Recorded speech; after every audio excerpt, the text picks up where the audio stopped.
After studying this module, you shall be able to understand about non-price competition, identify the relation between market structure and innovations, evaluate Schumpeterian paradigm, analyze the relation between market concentration and the incentives to invest.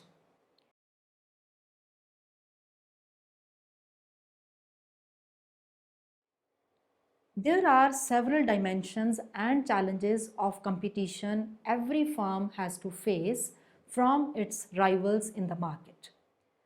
The major one is non-price competition based on the factors other than price. This competition is most frequently due to technological advancements from new products, new techniques of production adopted, and constantly through improvements in the products. This is generated through research and development in the methods of production. The research and development ultimately leads towards improvements in methods of management of the firm. This process of technological changes is very crucial to face the constantly emerging challenges of competition. The eminent economist J. A. Schumpeter was the leading profounder of this view several decades ago. In non-price competition, research and development has always dynamic and more effective role to dominate and successfully face the challenges emerging from new products and also latest imbibed features with additionally more utilities for the consumers.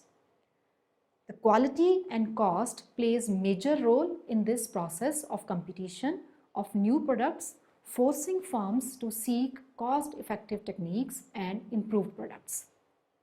Thus, the qualitative studies of innovations become central approach for the economist. This discussion of the process of change is required to be elaborated in context of market structures. Now let us discuss about market structure and innovations. The leading economists always have been working on the relations between market structure and innovations, and intensive researchers in the process on the similar theory in industrial economics also. Economists are trying to identify the suitable market conditions for supporting and adaptation of innovations or the technological change in the economy. To study the economic behavior of the firms and industries, there is need to examine the determinants of research and development intensity in this environment. Components of market structure are important part of the determinants of research and development in the industrial economics. Two major components of market structure, such as degree of market power and size of the firm, plays determining role on research and development behavior of the firms and industries. Two extreme opposite market situations, such as perfect competition and monopoly, are analyzed to study the incentives of innovations. The famous economist Schumpeter was the first to propose a pro-monopolistic view of innovation. He emphasized that the firm that captured the lion's share of positive externalities would have the most incentive to innovate moving forward. Schumpeter aligned innovation with entrepreneurship, distinguishing between replicative entrepreneur who start ventures based on existing business models and innovative entrepreneur who upset or in modern tech speak disrupt the standard way of doing things. According to the Schumpeterian school, when a firm debuts an innovative product, technology or business strategy, others rush to adopt it, giving rise to inevitable copycats and driving down profit margins to unsustainable levels, which in turn provides the impetus for future innovations. He coined the term creative destruction to describe how innovative forces move through the business cycle. Initially, the thought of Schumpeter was not recognized by all the economists in one voice. But during the last several decades, with technology playing dominant role in the economy, now Schumpeter's theory is in focus deeply, and economists are divided into two schools of thoughts. One is the monopoly profit school, and the second one is competitive pressure school. The monopoly profit school. The economist of this thought of school argues that as risk is associated with the innovations, it will not be undertaken in competitive markets where the gains from innovations will be for short period only. So the best suitable conditions for research and development activities are provided by the monopoly only, where market is highly concentrated. It is simple to understand the logics behind this. With the help of research and development or innovations, a firm can enjoy higher market power over its competitors. Firms would like to prolong its market power by performing innovational activities. Now, coming to the competitive pressure school. This school of thought does not agree to this above theory. This thought argues that in a competitive situation, there is no market power with the firms, hence they are prepared to avail a uniform normal rate of profit, so they have pressure for cost saving and hence there is inducement for innovations. There is inverse relationship between competitive pressure and market powers of the firm.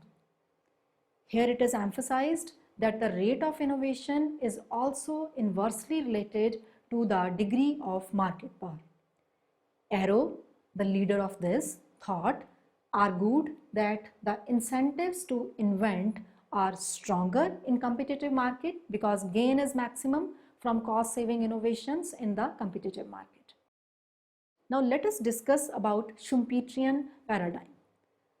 Though the period during which Austrian-American economist J. A. Schumpeter formed his visionary conclusions on research and development importance in first half of 20th century, when the scientific development and innovations were not as rapid as today, his writings were highly appreciated earlier too, but its relevance has immensely been applied more today with intensely developing world economies and industries moving steadily with new and latest techniques every day. The applicability of Schumpeter's work is much higher now than his era, that is 1883 to 1950. According to Schumpeter, consumers play a passive role in the process of economic development. These are the structural changes which play the role of leader here. In his renowned writings in Capitalism, Socialism and Democracy, Schumpeter propagated that innovation is the center for economic changes, which creates way of creative destruction. According to Schumpeter, innovation is the process of industrial alteration, in which destruction of old creates the way for the new one. He divides the process of innovation into 4 phases. The first one is invention. In the very first phase of this process, new technical ideas are generated and its subsequent development to a point where the conceptual and practical difficulties of its implementation have been overcome. An invention must have utility. An idea only needs to be proven workable. Economies are not benefited by the discoveries but from the invention of new product by using this invention. The second is innovation. In this phase of process, a firm refines and develops a product for commercial launch. In innovation, technical development is combined with marketing and entrepreneurial expertise. The company strives to produce a successful new product. The culmination of these efforts comes with the introduction of the product on the market by innovating firm. The third one is diffusion. Technological diffusion is the process by which innovations spread within and across economies. It is the application of innovations rather than generation of innovations that leads to the realization of benefits from technological advancement. In this phase, other firms come to know that innovation is fruitful. The fourth phase is that of imitation. In this fourth phase, other firms imitate the product or the process of new technology. According to Schumpeter, the first phase or the phase of invention or even the initial periods of innovation are of less influence, while the other two phases such as diffusion and imitation has greater impact on the economies. But from point of view of economic development, all the four phases of process have their own importance. According to Schumpeter, invention itself is not sufficient. Discovery and execution are entirely two different aspects. New idea is not adequate to lead to implementation. It must be taken by a powerful entrepreneur and implemented through perfect ability. It is not the power of ideas, but the power that gets things completed. Schumpeter argues that monopoly power and the firm size were more likely to encourage innovations in comparison to the conditions of competitive market. The Schumpeterian hypothesis tells us that there is a close relationship between innovation and the market structure. He believed that anyone who is seeking profit must innovate. Schumpeter considers innovation as an essential handler of competitiveness and economic dynamism. In his famous work, Theory of Economic Development, Schumpeter described development as driven by innovations which can be further divided into few parts. Number one, launch of a new product or service or a new type of existing product or service. Number two, application of new methods of production or sales of product. Number three, opening of new market. Number four, acquiring of new sources of supply of raw material or semi-finished goods. Number five, new industrial structures such as creation of destruction of a monopoly situation. The firms with large market power can strengthen the innovations. The innovation itself determines that a monopoly firm can bear the cost of research and development comfortably and can create a continuous process for regular innovations to take place. As a matter of fact, when a firm with the help of innovations achieves a dominating position in the market, will always continue its efforts to maintain its position through controlling and extending the period of benefit due to agreements with innovations and patents. Therefore, only the large firms are induced to seek innovation to increase and strengthen its market power. Only the entrepreneur with great inventive ideas can change the market scenario from static position to the new unexplored avenues. As a matter of fact, any innovation in the economy adds a qualitative improvement and thus decreases the cost of production. This situation induces future innovations in the market. Every phase of innovation process provides an opportunity to the dominant firm to monopolize and exploit the benefits of competition. That is to say, Schumpeter disconfirms the position of the classical economists who say that competition encourages performance. To achieve the goal, competitive firms always tend to decrease the cost of production and hence always give boost to innovations. But as a matter of fact, potentials of achieving monopoly profit induces firms to invest in research and development and to incite dynamic efficiency, which results into increase of capability of the firms to boost the innovations.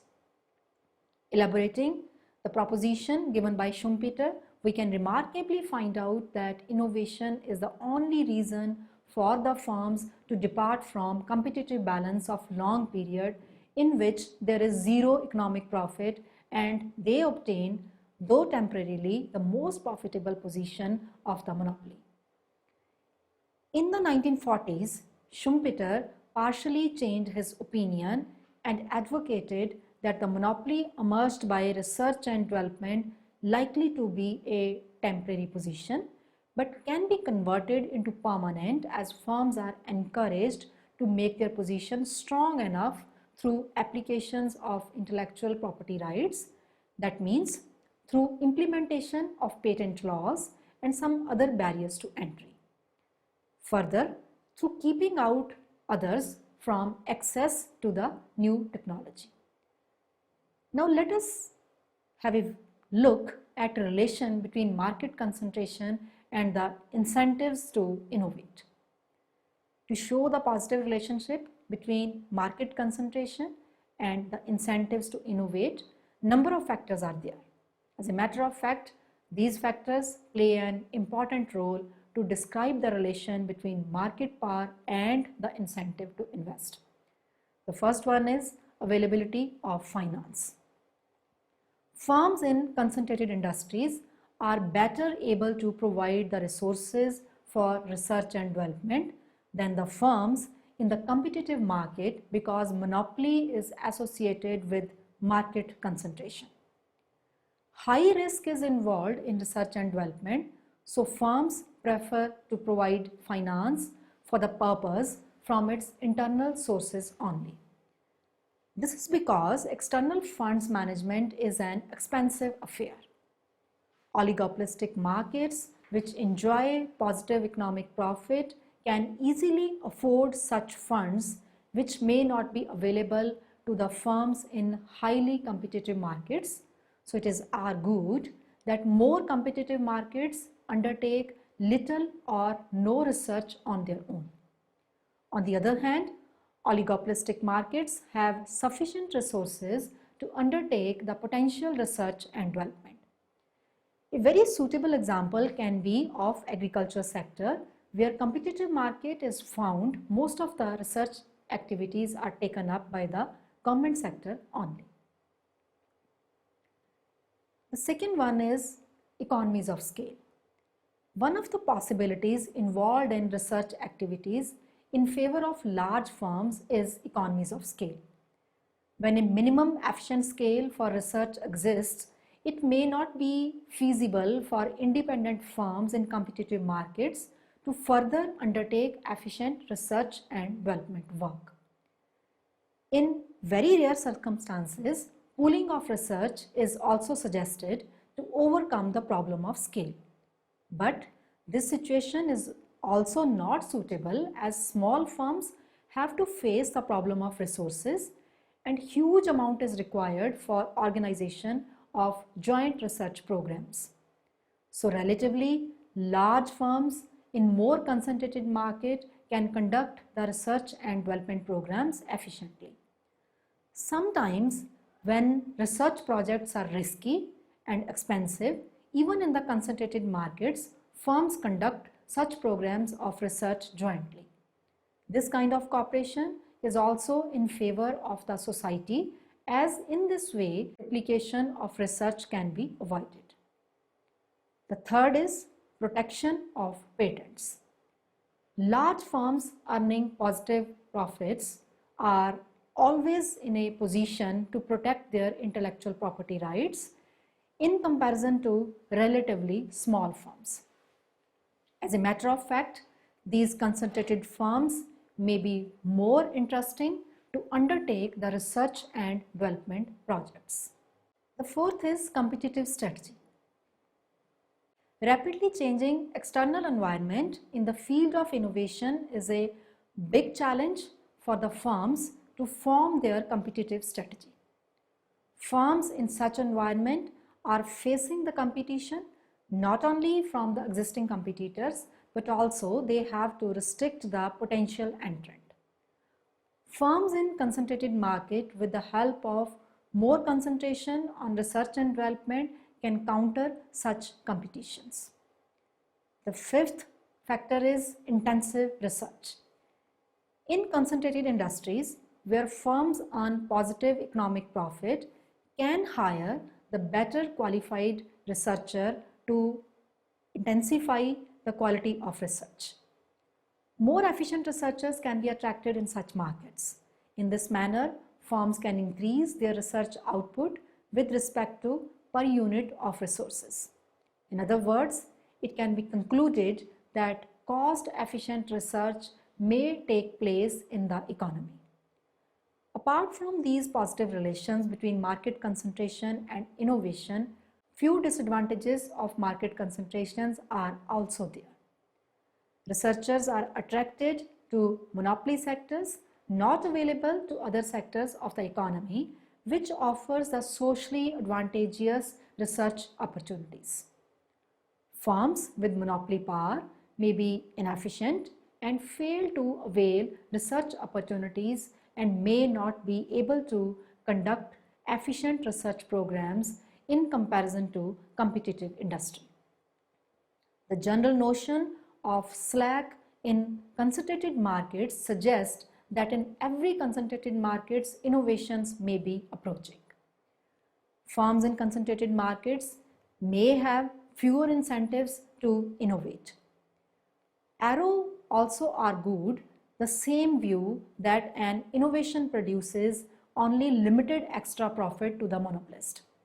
Also, it is argued that firms in established monopoly position may also consider the cost of re-equipping their industry to take advantage of potential innovations and so may resist developing major innovations that might require such re-equipment. One of the possibilities is that in such concentrated industries, resources for research might be diverted from major to minor innovations. Sometimes even there is possibility that innovation may take place for improvement in style only. The major motive of innovation should be path breaking.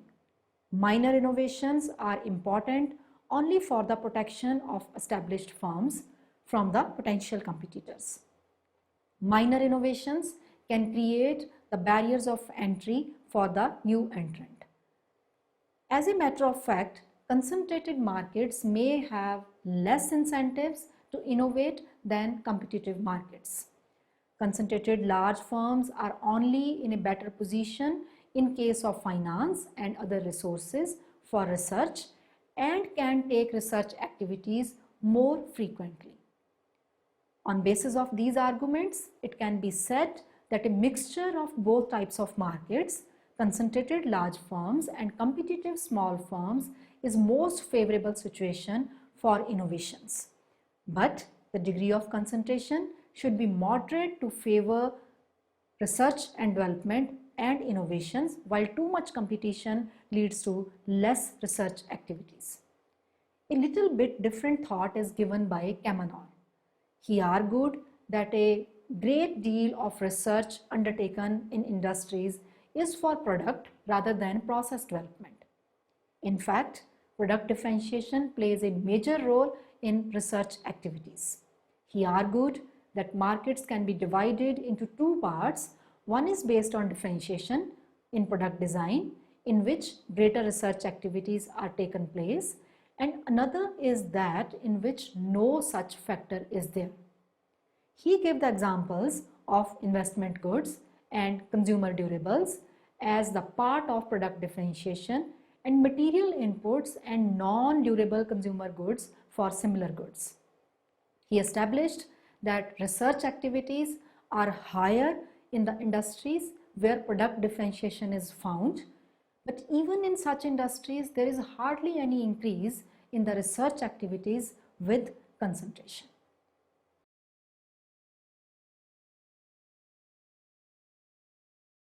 Now let us summarize what we have learned from this module. Today, technological advancements from new products and new techniques of production increases competition at the highest level and degree constantly generated through research and development in the methods of production. This process of technical changes is must to face the constantly emerging challenges of competition. J. Schumpeter was the premier and leading profounder of this view several decades ago in first half of 20th century. Schumpeter propagated that innovation is the center for economic changes, which creates way of creative destruction. According to Schumpeter, innovation is the process of industrial alteration, in which destruction of old creates a way for the new one. Firms with monopoly power may be inefficient and fail to avail research opportunities and may not be able to conduct efficient research programs in comparison to competitive industry. A little different thought came from Kamenov, that a great deal of research undertaken in industries is for product rather than process development. According to Kamenov, product differentiation plays major role in research activities. Undoubtedly, there are several reasons and grounds to believe what Schumpeter predicts has more relevance today in early part of 21st century as research and development leading towards innovation and scientific development significantly creates major impacts on market share, which Schumpeter visualized lion's share in the first half of the 20th century.